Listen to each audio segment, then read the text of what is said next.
So long, dental plan. Dental plan. Dreamy needs braces. Dreamy needs braces. Dental plan. Dreamy needs braces. Dental plan. Dreamy needs braces. Dental plan. Dreamy needs braces. Dental plan. Dreamy needs braces. Dental plan. Dreamy needs braces. More like dental scam. Oh, good lord. Thanks to Canadian Gamer about the heads up over this.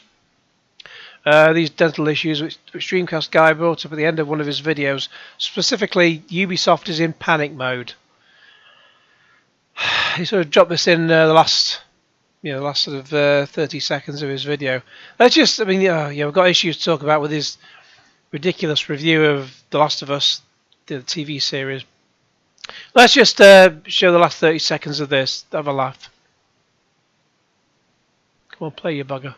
Keep dreaming. Also, I actually am about to have to get... I went to the dentist today for the first time in 10 years, and they told me I have to get $15,000 in dental work done. So I'm scared, obviously. That's a humongous amount of money.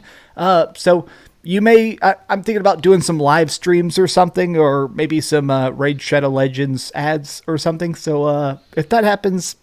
I apologize, but I'm missing a bunch of teeth all over the place. I have to get all my missing teeth replaced. But I love you guys. Thanks for being understanding. Thanks for supporting the channel. Right, okay. So, let's just go back to that thing. Yeah, it's pretty horrific, isn't it? There's no way Dreamy is spending $10,000 on dental work. I mean, he had a girlfriend for 2 years, so she wouldn't have let him walk around with a smile like Shane McGowan from the Pogues. It's clearly a scam to boost his Patreon, because he can't be bothered to get a normal job.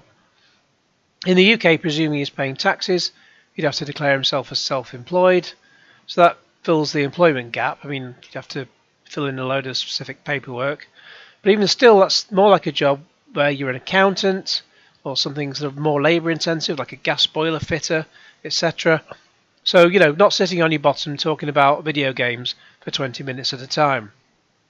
Now, over here in the UK, it's not easy to find an NHS dentist, so a lot of people have to pay private, which is much more expensive, even though it's at the exact same dentist.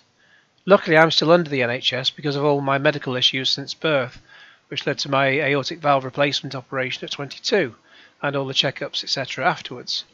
If we didn't have the NHS, I'd be up the creek financially.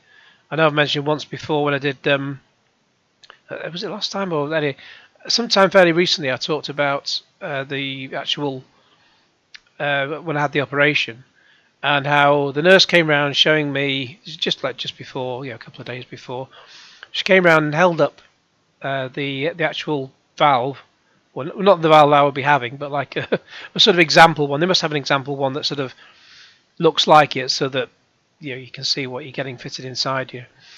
And it's about the same. It's made out of carbon, metal, and plastic, and it was about the same size as a 2p piece. Now, bear in mind, this was 1994, excuse me. So this was almost 30 years ago. And I thought, oh, that looks cool. I said, can I have one to take home and show me mates? And she said, no, they cost £50,000. So, yeah, I wasn't going to get a free one off that. I suppose I can only have a free one if I get it fitted inside me, at which point I then can't show it off to my mates. But anyway, just... we are lucky that we got the NHS, despite the Tories trying to get rid of it. But look at the that issue with his teeth. Is that paused at the right place? Yeah, it's paused at an okay place. I'll move his hand out of the way. You may. Oh, hang on, no, it's just right. There we go. That's better. Right. Look, okay. I've lost a couple of teeth. I've had a couple of teeth extracted. One sort of probably.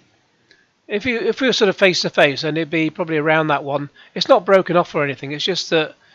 I don't know, it's just teeth become problematic at times. Yes, there were times when I was a kid and they say brush your teeth and all the rest of it, and you don't do that, and my nephews have done the same over time, and no doubt in years to come they'll be regretting it as well. Similarly, Pam Ayres, the great poet, she had a poem even when I was a kid saying, I wish I looked after me teeth. And you never realise then how right they are, and how you should just be listening to them. I mean, he's obviously lost a couple more. I've had 3 of my 4 Was it Wisdom Teeth out? I was going to have the fourth one out just to get it out of the way because it was probably going to go at some point. I was going to have that happen just before the pandemic, and so that fell by the wayside, and I've still not got that sorted out yet. But okay, so he's had a few teeth come out, but you don't have to get them replaced. I mean, unless he's got severe problems that are, health related, life and limb problems, then it's worth spending money on. But quite frankly, a few teeth, it's not worth it. I mean, who's he going to be talking to? When he said £10,000 or $10,000, it's pretty much the same now, thanks to former Prime Minister for 39 days, Liz Truss.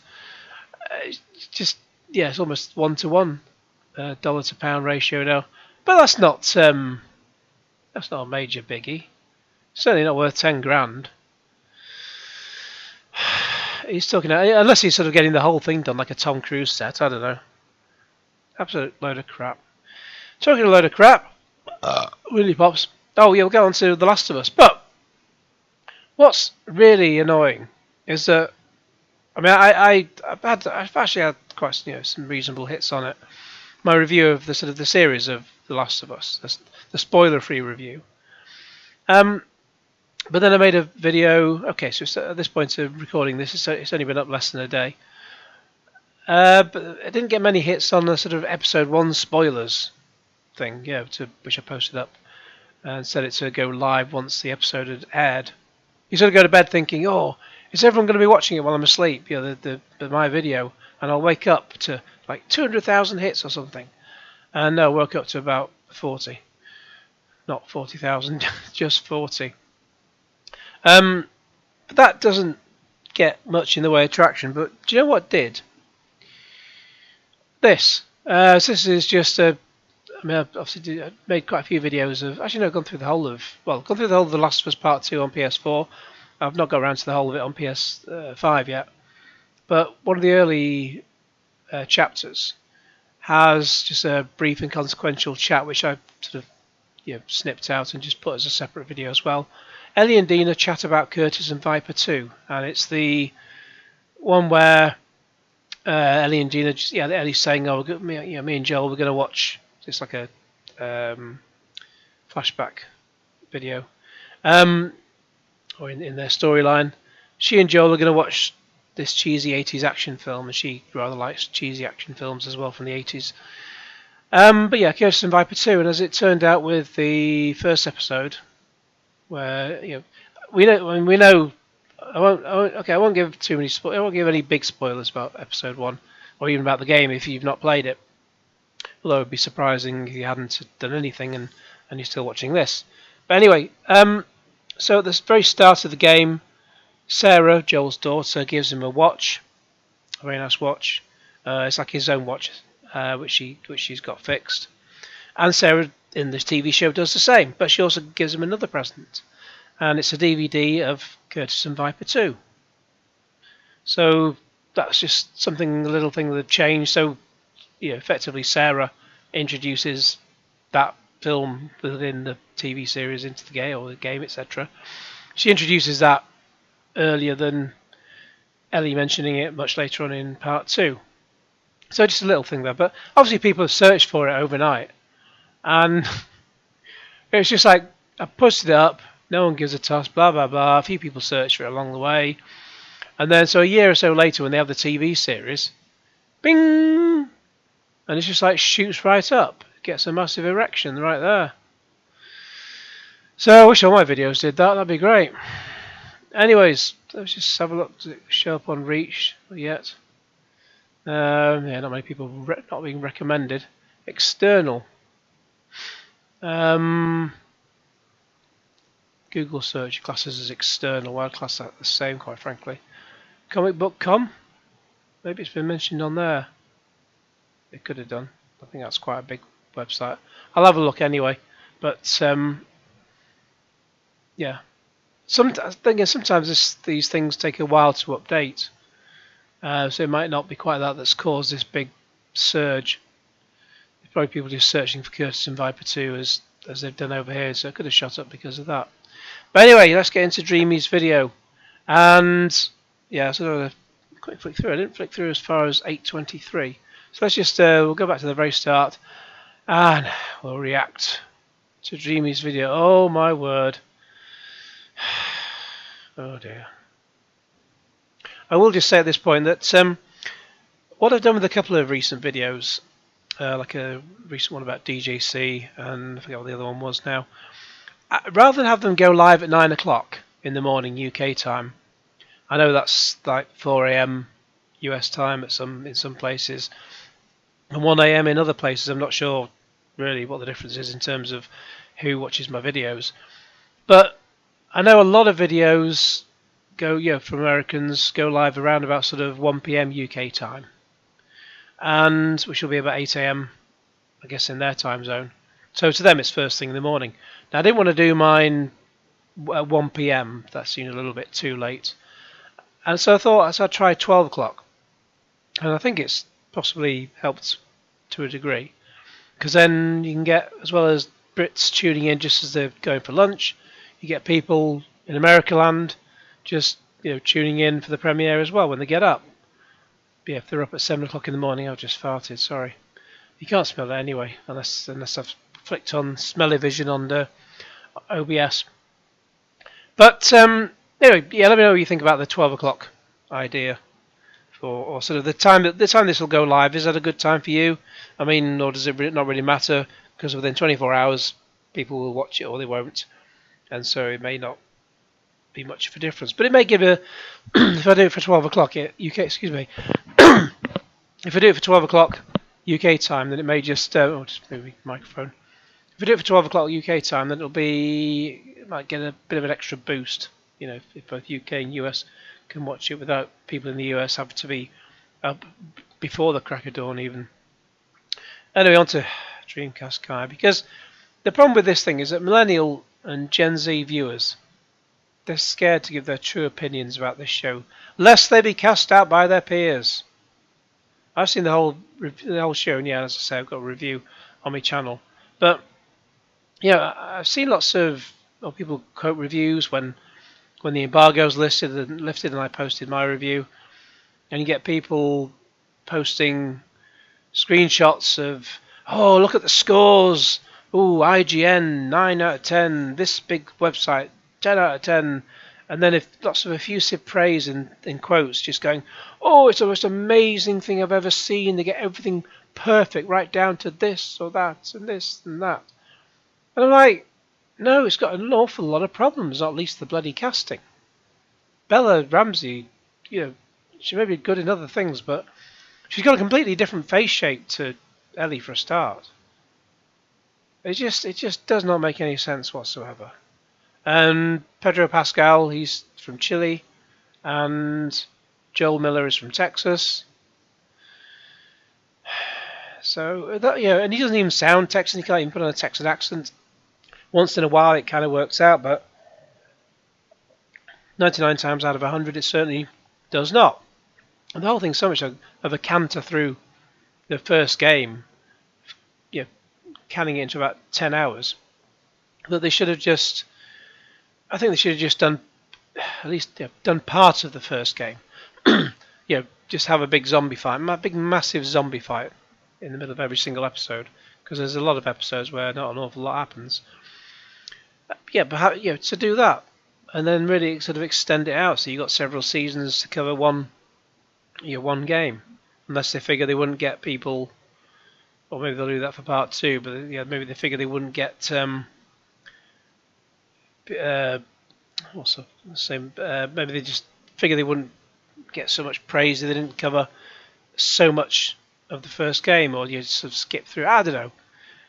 But what I do know is that people who just make reviews, they're all just, oh, it's just wonderful, it's fantastic, it's la la la la la. It's not. I mean, it's clear in some. For example, take the Oscars for example. You get a lot of editors. There's always the same handful of films every single year that get all the awards, or they're up for all the awards. The same sort of 5, 6, or 7 big major films.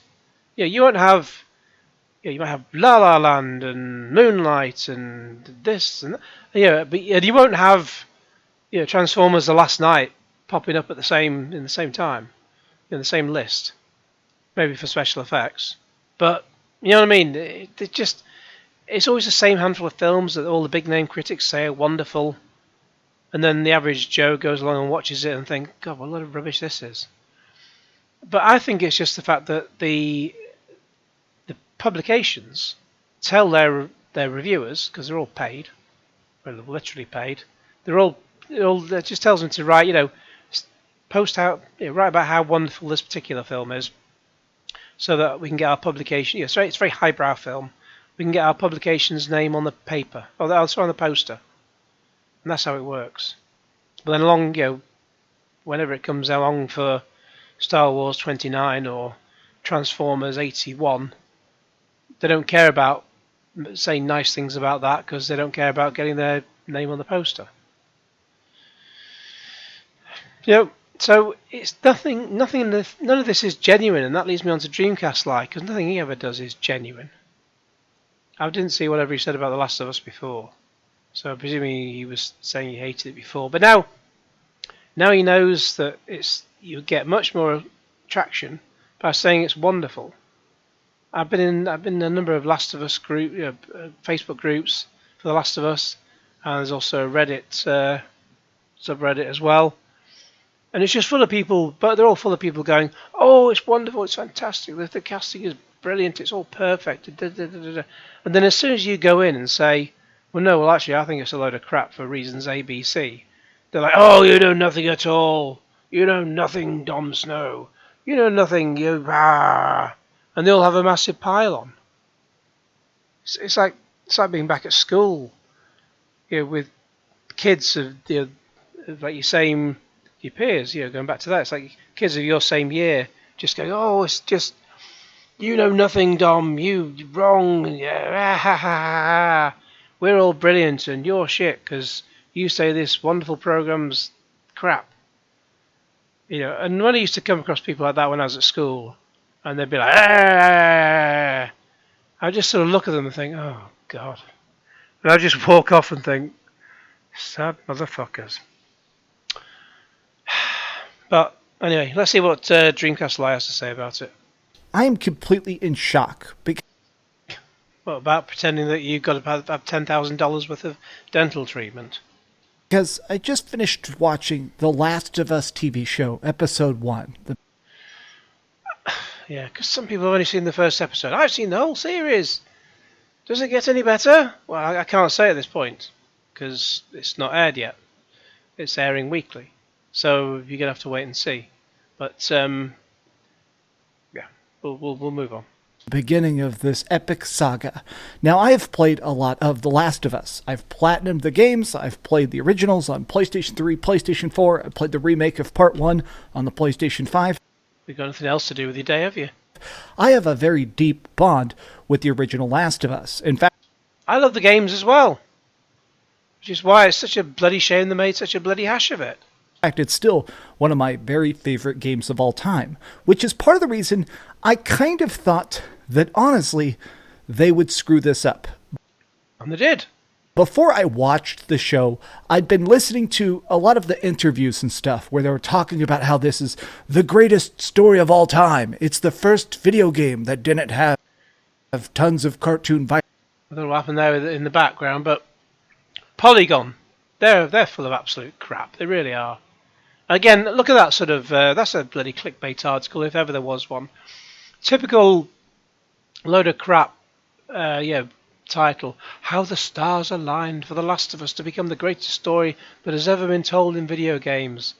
Well, yeah, it certainly is a great story, but it's the how the stars aligned, blah, blah, blah, blah, blah. Just absolute load of absolute bullshit.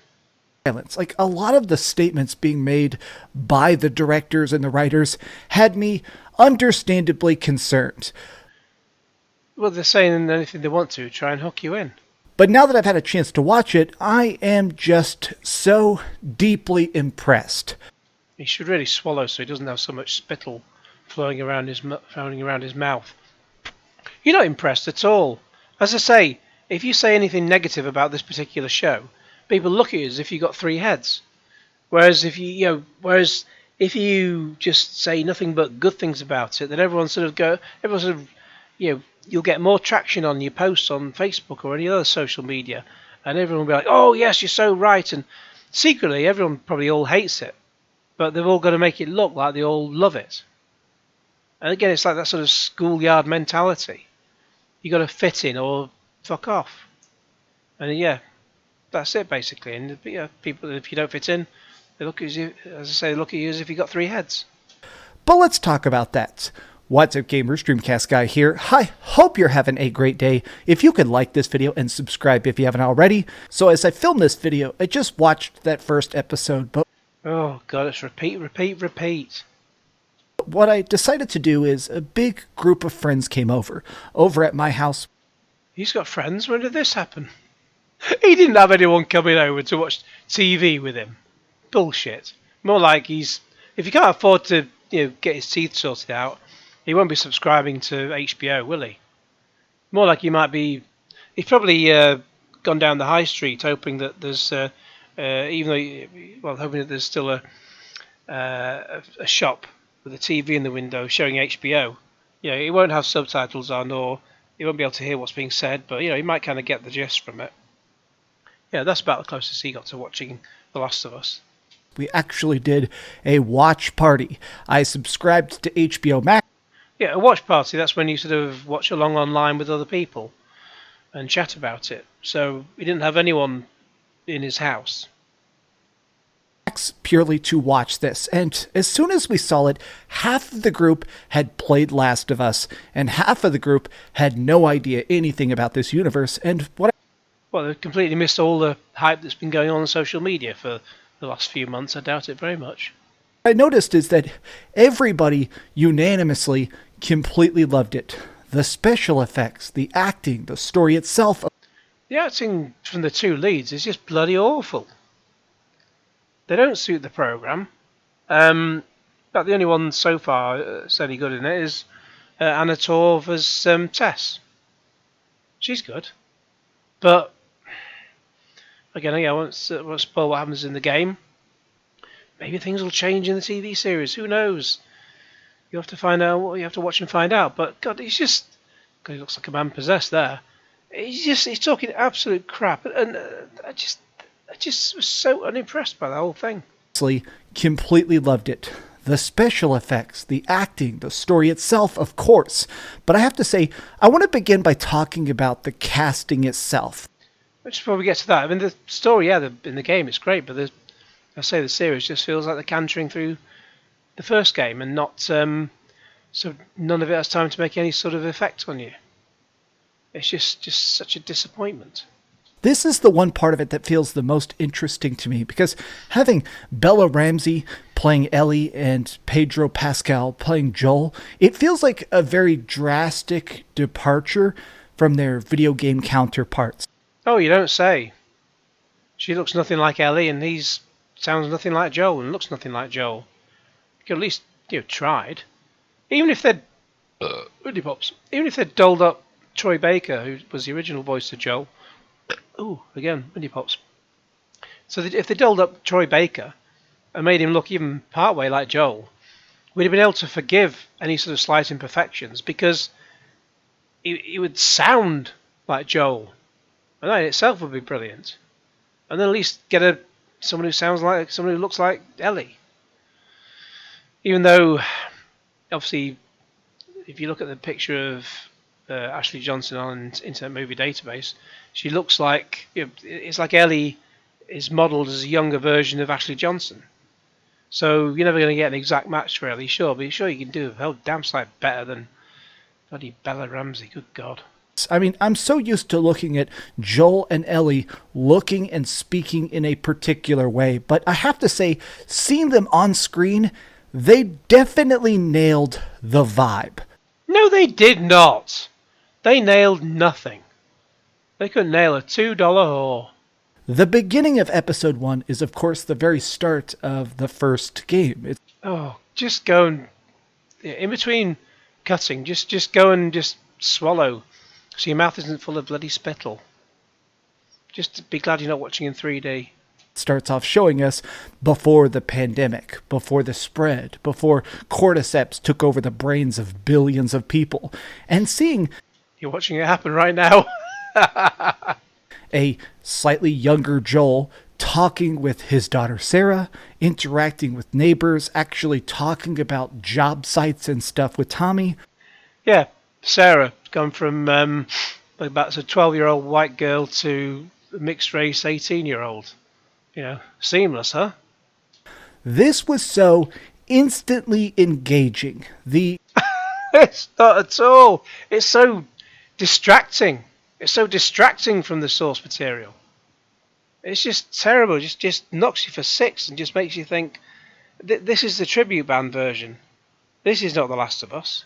The amount of chemistry, the dynamic Yeah, there's none of it. of these characters is just so realistically loving.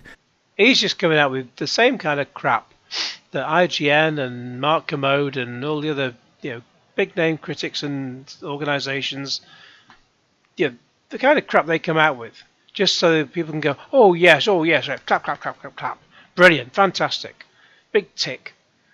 It's just so bullshit, and people are just gaslit into believing that this is the truth. Wake up. There's just subtle touches and cues, glances. I mean, the amount that There was none of that. they managed to convey here it's something I can't really understate, and I feel like that really is a tribute to just how amazingly talented these actors are.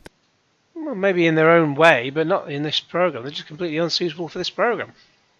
I mean, if people were going to watch it, and if I wasn't going to get 100 billion copyright strikes, it would be worth doing a complete reaction to the first episode. But you couldn't do it live. You just get copyright blocked, and even if you didn't get so many strikes, it did take your channel down, and it just really wouldn't be worth it. I'd be making,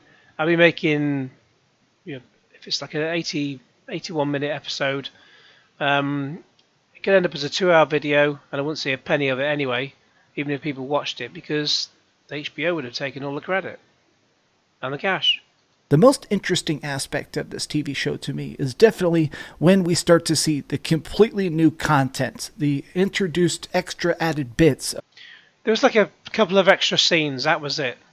There was a scene where, I will talk about the show now, there was a scene where Ellie's chained up in a room in Marlene's house before Joel comes along and takes to collect Ellie, as it ends up being. It's also a scene where Tess is looking to try and discussing with Robert about buying a truck battery from him, even though in the game it's guns that she's buying off him. It's just little slight changes. It's nothing. It's nothing to write home about, basically. Of lore, of universe, of locations, and of course that takes place after the tragic opening, when suddenly we are after the apocalypse. And even, I won't say what happens in the tragic opening, apart from the fact it's tragic, but I watched that, and and what actually happens in Chapter 1 is very affecting when you play the game. And it's happened every time I played it on PS3, PS4, and PS5. But watching it happen in the TV show, I was just like, I just didn't care at all. It was just so ridiculous. It just the whole casting, as I say, was so distracting, and it just made you think. I mean, someone else said on one of the comments, there's how on earth is Sarah Joel's daughter? There's just no, bloodline connection between them. It's obvious. Taken place when a much older, much more jaded Joel is trying to scrape together a mildly pathetic existence inside the quarantine zone. I have to say, I loved this look. I mean, honestly... Again, he's gaslighting people, because you have to say it's so wonderful. Otherwise, people just think, oh, you're a hater, off you go. There is a extremely savage brutality that exists in the TV show that, honestly, I feel like they conveyed it better than the video game itself. Fuck off. Absolute fucking bullshit. That's just gaslighting bullshit. I mean, I was shocked to just see the fact that they would execute anybody that even stepped out of line. Yeah, that happens in the game at the very start. This is just absolute word porridge. You try and sneak out, they hang you in public. I mean, in some way. Yeah, and that was kind of the same that happened in the first, it was like the second chapter when you get into it. Except they're just, instead of hanging them up, they're lining people up on the floor and then just, shooting them anyway. Or making them stand in line, and some of them kneel down. So it's just slight changes, but nothing major. They kind of showed the fact that, honestly, being in the quarantine zone almost in some aspects is more dangerous than being in the outback of dealing with the zombies and stuff, because here a guard might kill you even if you're doing everything completely right. Yeah, just like in the game. I think this expansion of the universe, the most mind-blowing aspect of this TV show for me was definitely just the fact that it feels like it's building upon the video game. Well, it's not at all. But he's just making it up on the spot. He's just trying to think of random words to throw together to make it sound like he knows what he's talking about, and that he's got stuff to say. And yeah, he hasn't got anything to say. And yeah, I mean, the clicker there, it's very good. Looks very good. But in the entire series, you see, what, twice? That's like about it. Whereas in the game, you see him loads. And that's why we should have just had, the series should have just covered part of the first game and not tried to cram in the whole thing. Because you end up trying to just go through the basic parts of the storyline and just sort of leaving out a load of zombie fights. And yet we could have had clicker after clicker after clicker. It's just so depressing. Introducing so much extra elements and magic Well, they didn't at all. Just minor extra bits. And so much extra lore, including...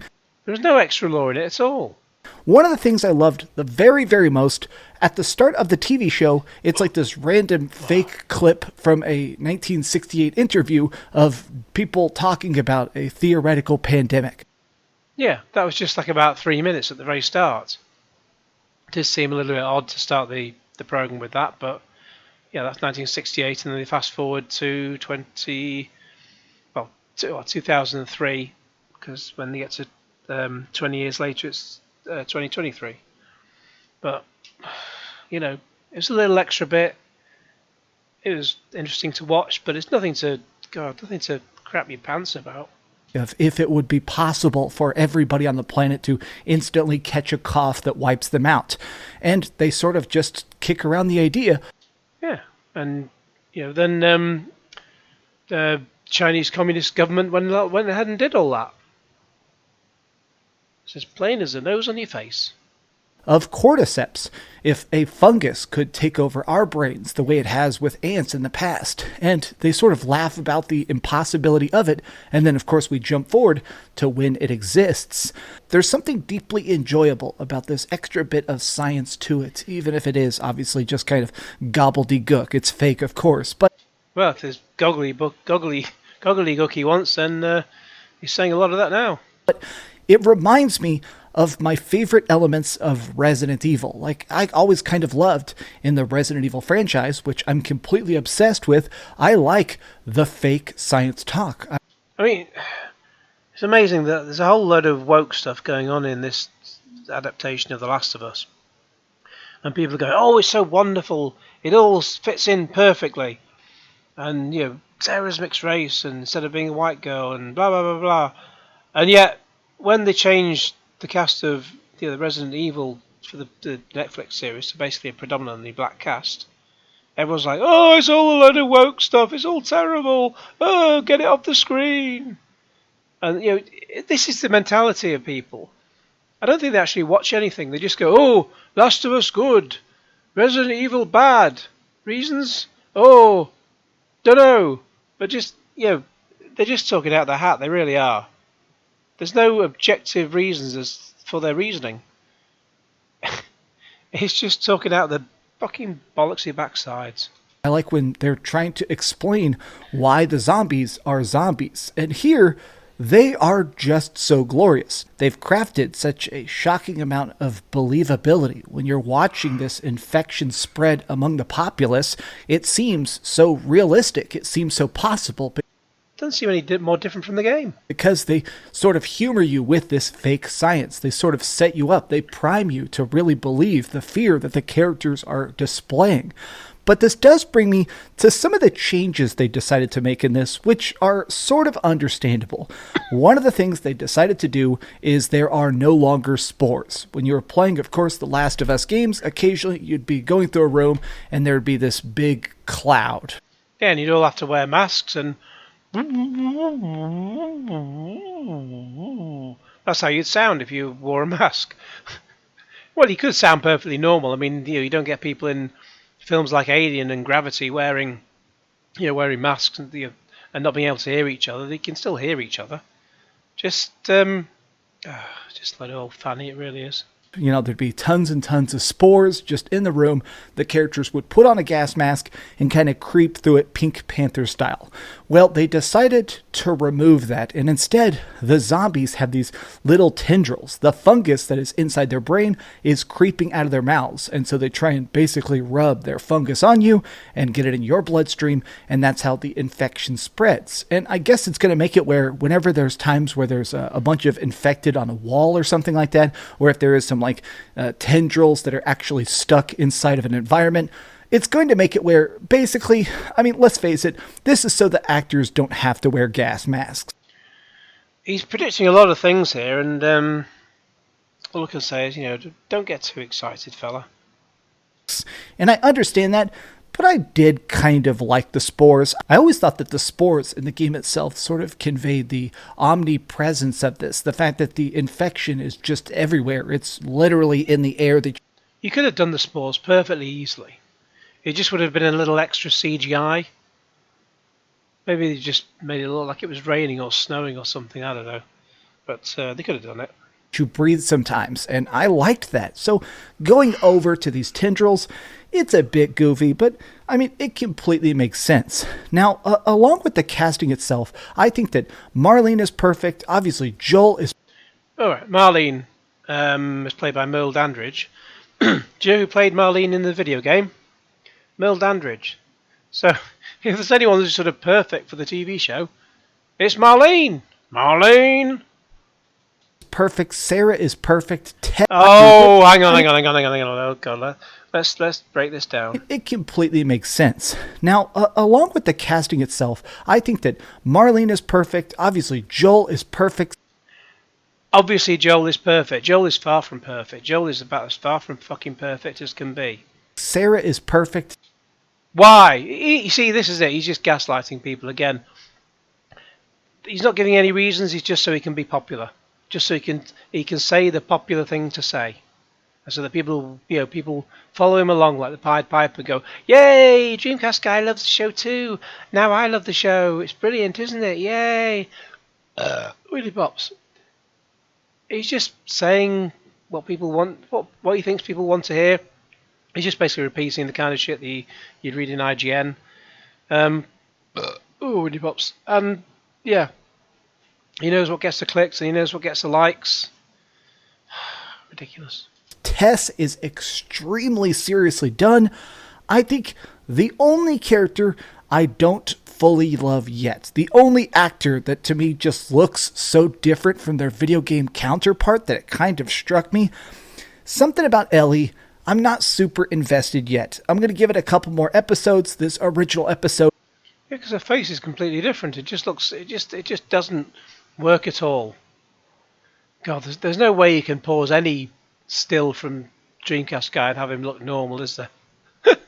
It's just any pause. It's just like, oh my God, what's that? It is 90 minutes long, so it's a pretty much a movie. It's 81 minutes, so a bit of a short movie. But we didn't get, Ellie really is only in the later part of that episode. So I kind of want to get more time for her to grow on me because it stands.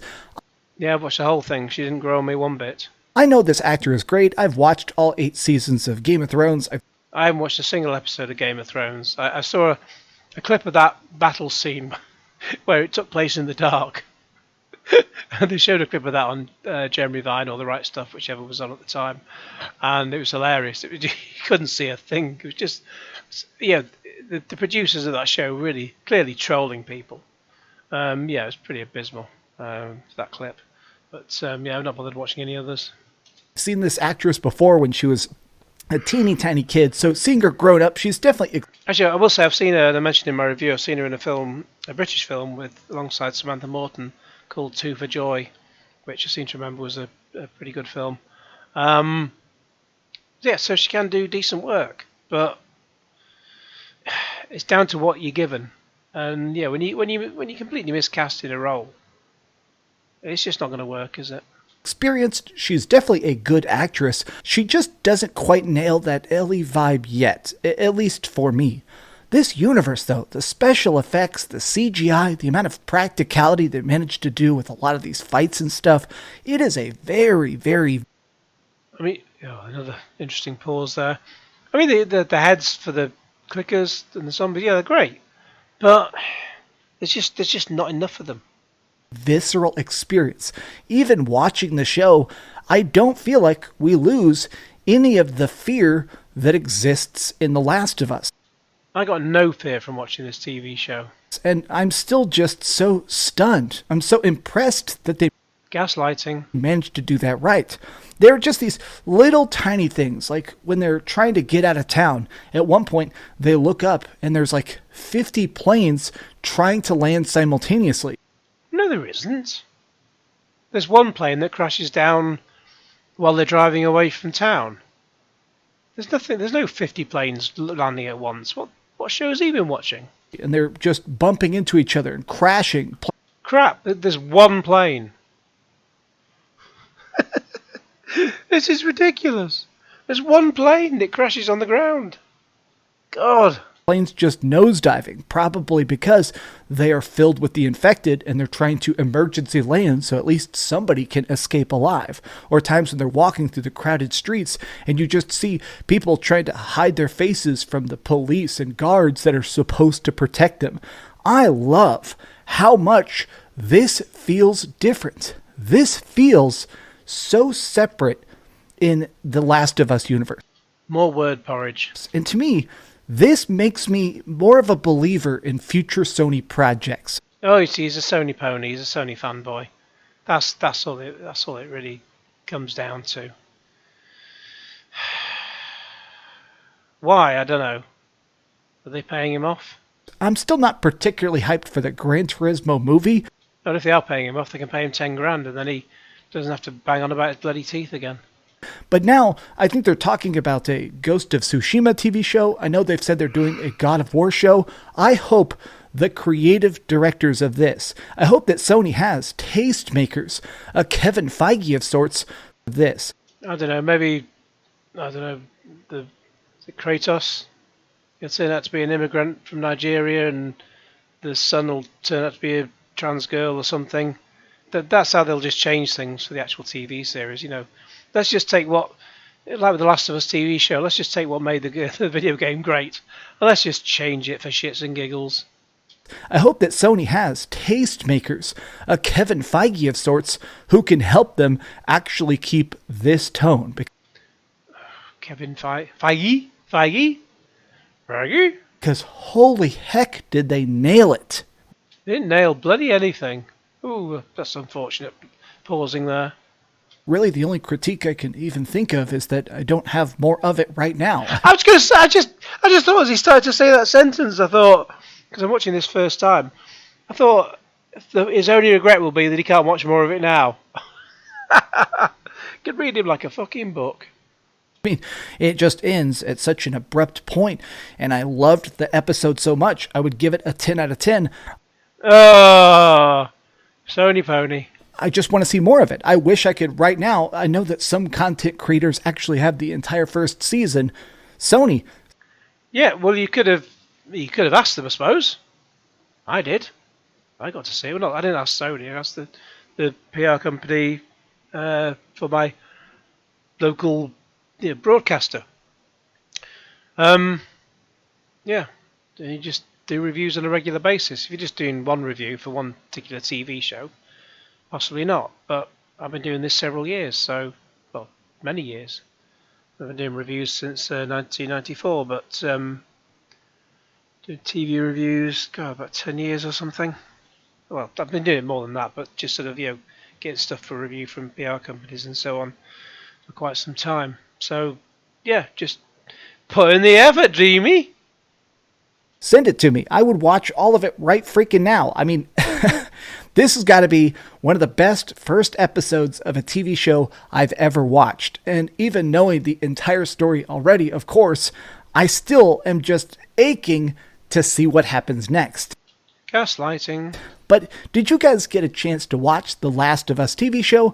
Tell me your thoughts in the comments down below. And please, if you enjoyed it, give it a big old thumbs up, share with your friends, and subscribe if you haven't already. And please, Q Genesis. keep dreaming. Dang it, man.